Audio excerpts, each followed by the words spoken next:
There are parameters that has to be followed అన్నట్టుగా కొన్ని rules and regulations ఉన్నాయి. అవును. ఫిల్మ్ మేకర్స్ గానీ, లేదంటే స్టంట్ కొరియోగ్రాఫర్స్ కానీ స్పెసిఫిక్‌గా ఒక కార్ క్రాష్ సీక్వెన్స్ చేస్తే గనక these are the kind of parameters that has to be followed అన్నట్లుగాను.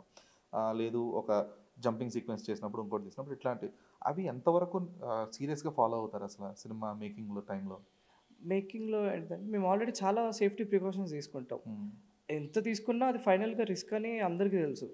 కానీ ఎండ్ ఆఫ్ ద డే ఆ స్టంట్ చేయాలి తప్పదింకా. అది మాకు తెలియని కిక్ ఉంటది.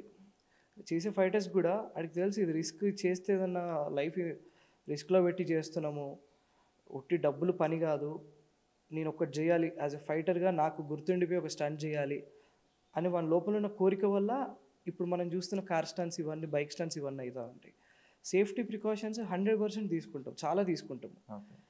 కానీ ఆ ఎగ్జిక్యూషన్ అప్పుడు మాత్రం జడ్జ్ చేయలేము. అరే! కన్ఫర్మ్ షాట్ ఇది సేఫే అనుకుందే అయిద్ది అని మాత్రం ఎవ్వరం జడ్జ్ చేయలేము. ఇప్పటివరకి ఫెయిల్యూర్స్ తక్కువుంది. సక్సెస్‌ఫుల్‌గా అయిన షాట్స్ చాలా ఉన్నాయి. హ్మ్. అనుకోకుండా లాస్ట్ ఆ కార్ జంప్‌లో ఆ ఫైటర్ చనిపోవడం మే అన్ని యూనియన్స్‌ని ఒకటేసారి అట్లా కదిలిచ్చింది. మేమందరం చాలా కోలుకోలేదు ఆ టైంకి ఇంకా. అదొక్కటి మేము ఎప్పుడు ఎక్స్‌పెక్ట్ చేయని దెబ్బ మాకు.